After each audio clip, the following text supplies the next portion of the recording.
સુરતના પાંડેસરા વિસ્તારમાં ગુમ થયેલી 3 વર્ષની બાળકીએ પોલીસના ગણતરીના કલાકોમાં હેરખેર શોધી પરિવાર સાથે મિલન કરાવ્યું છે.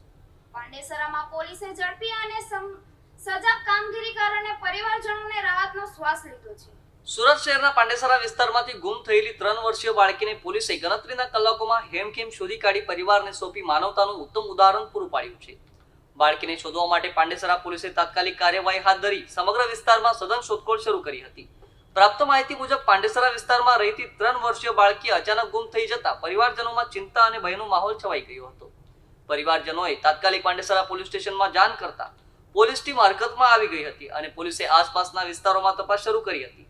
તેમજ પોલીસે સીસીટીવી ફૂટેજ, સ્થાનિક લોકોની પૂછપરછ તેમજ અલગ અલગ ટીમો બનાવી બાળકીને શોધવા માટે ચક્રો ગતિમાન કર્યા હતા. પોલીસની સજાગતા અને ઝડપી કામગીરીના કારણે ગણતરીના કલાકોમાં જ બાળકીને સુરક્ષિત રીતે શોધી કાઢવામાં સફળતા મળી હતી. બાળકી મળી આવતા પરિવારજનોએ રાહતનો શ્વાસ લીધો હતો અને પાંડેસરા પોલીસનો આભાર વ્યક્ત કર્યો હતો. સમગ્ર ઘટનાને પગલે સ્થાનિક લોકોમાં પણ પોલીસની કામગીરીને લઈને પ્રશંસા જોવા મળી રહી છે.